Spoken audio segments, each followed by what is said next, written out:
बाबा साहब के पास जाकर के बात बताता है, उस व्यक्ति को भी नहीं पता था कि सोनुआ मर चुका है।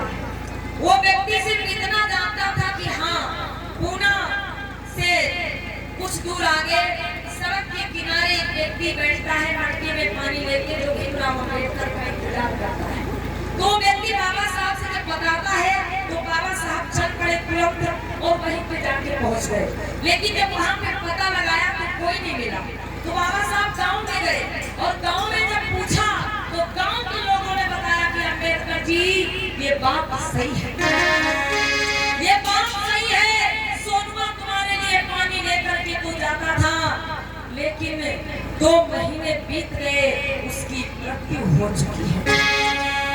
अगर विश्वास ना हो तो उसी सड़क के किनारे जाकर के आप देख लीजिए, टूटे हुए मटकी के टुकड़े आज भी पड़े हैं, जिसमें वो आपके लिए पानी लेकर जाया करता था। बाबा साहब पहुंचे हैं उसी सड़क के किनारे पेड़ के नीचे और देखते हैं सच में उन मटकी के टुकड़ों को,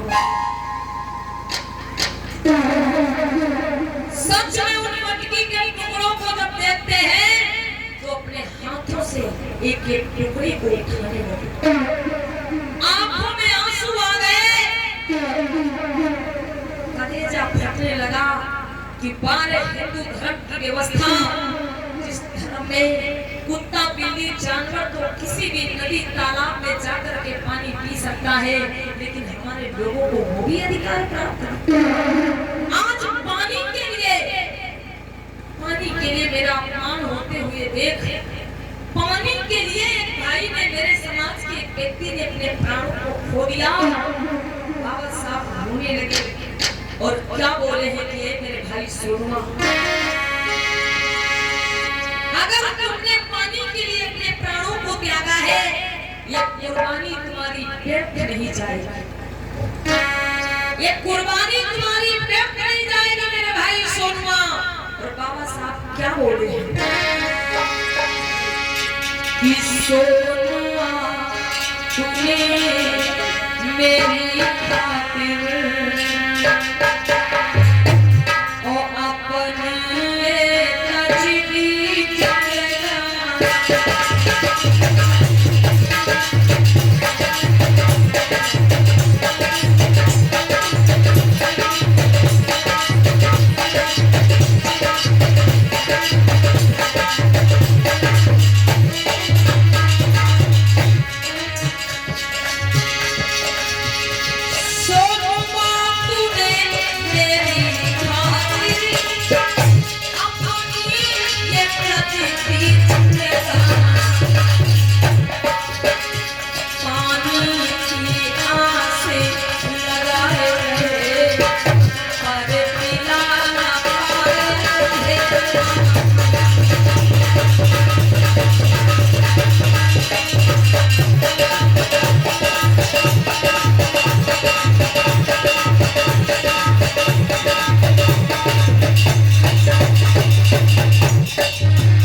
कहते हैं मेरे भाई सोनुआ, अगर मुझे ये बात पता होती तो मैं तुम्हारे हाथों से आकर के पानी पी लेता,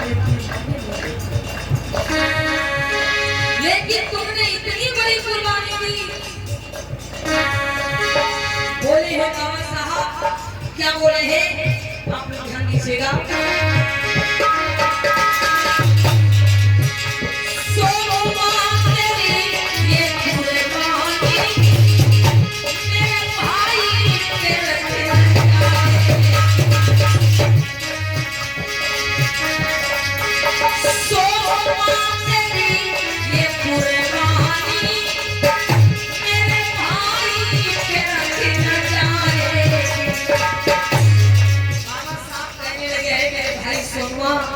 तुम्हारी एक कुर्बानी व्यर्थ नहीं जाएगी, तुम्हारी कुर्बानी ने मेरे आंदोलन को और तेज कर दिया है। अगर मैं इस समाज के लिए कुछ कर पाया तो ऐ मेरे भाई सोनुआ, जब तक मेरा नाम रहेगा, जब तक लोग मुझे याद करेंगे, तब तक लोग तुम्हारी कुर्बानी को याद करते रहेंगे। ये तुम्हारी कुर्बानी व्यर्थ नहीं जाएगी मेरे भाई सोनुआ।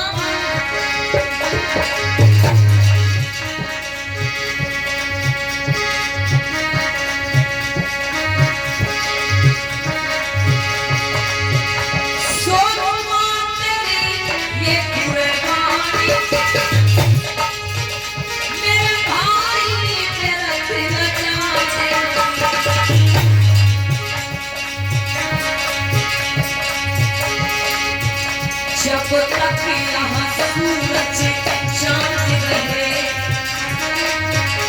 जब तक ये सूरज चांद रहे, तेरी दुनिया का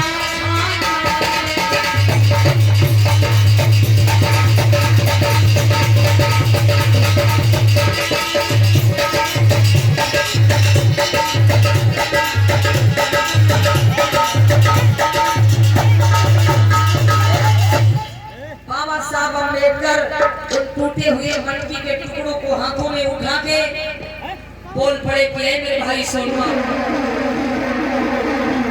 आए मेरे भाई सोनुआ, जिस पानी के लिए तुम्हारे प्राण गए हैं, जिस पानी के लिए तुमने अपने प्राणों को न्यौछावर किया है, आज मैं ये संकल्प कर रहा हूं कि जब तक मैं अपने समाज के लोगों को, शोषित पीड़ित दबे पिछड़े समाज के लोगों को जब तक मैं साफ स्वच्छ पानी पीने का अधिकार न दिला दूं, मैं चैन से नहीं बैठूंगा, मैं चैन से नहीं बैठूंगा मेरे भाई सोनुआ, मैं चैन से नहीं बैठूंगा।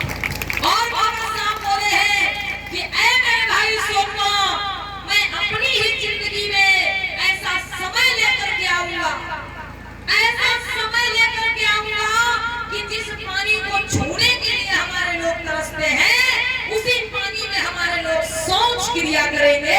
मैं ऐसा समय लेकर के आऊंगा। जिस पानी को हमारे लोग छूने को तरसते हैं, उसी पानी में हमारे लोगों के जानवर स्नान करेंगे। मैं ऐसा समय लेकर के आऊंगा। आज मैं संकल्प करता हूँ। बाबा साहब अम्बेडकर सोनुआ की मटकी के टुकड़े हाथों में लेकर, आंखों में आंसू भरे हुए अपने घर की ओर रोते हुए चले जाते।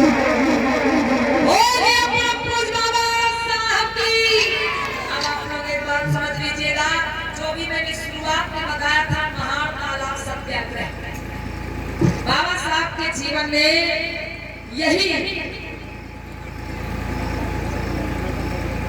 बाबा साहब अम्बेडकर के जीवन में जब ये घटना घटी, सोनुआ नाम का व्यक्ति पानी के लिए जिसने अपने प्राणों को त्याग किया, बाबा साहब को बहुत बड़ी चोट पहुंची इस बात से, और उसी दिन से बाबा साहब ने महान तालाब सत्याग्रह की तैयारी शुरू की।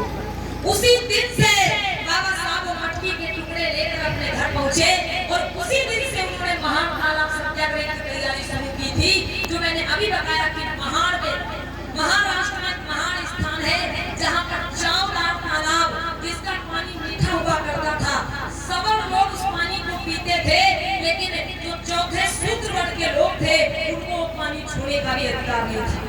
बाबा साहब ने उस आंदोलन की तैयारी शुरू कर दी, और हजारों लोगों को इकट्ठा करके, एकत्रित करके 20 मार्च 1927 को पहुंच जाते हैं उस चावदार तालाब पर। और सबसे पहले बाबा साहब अपने हाथों से उस तालाब के पानी को खुद पीने का काम करते हैं। बाबा साहब लोगों को जगाने, इसी सोनुआ की मौत को जब देखा है, तो बाबा साहब लोगों को जगाने की एक हाथ में बाल्टी लो और एक हाथ में डंडा लो, क्योंकि अधिकार कभी मांगने से नहीं मिलते, अधिकारों को छीना जाता है। अधिकार कभी मांगने से नहीं मिलते, अधिकारों को छीना जाता है। और हजारों लोग पहुंचते हैं उस चावदार तालाब पर। ये सत्याग्रह हुआ, आंदोलन हुआ, तब जाकर के हमारे लोगों को साफ स्वच्छ पानी पीने का। और एक बात बता दें, बाबा साहब ने पहला आंदोलन, पहला सत्याग्रह किया था पानी के लिए। ऐसी ही घटनाओं से दुखी होकर के कि हमारे लोग पानी के लिए मर रहे हैं, तो यहीं से बाबा साहब ने अपने आंदोलन को और तेज बढ़ा दिया था।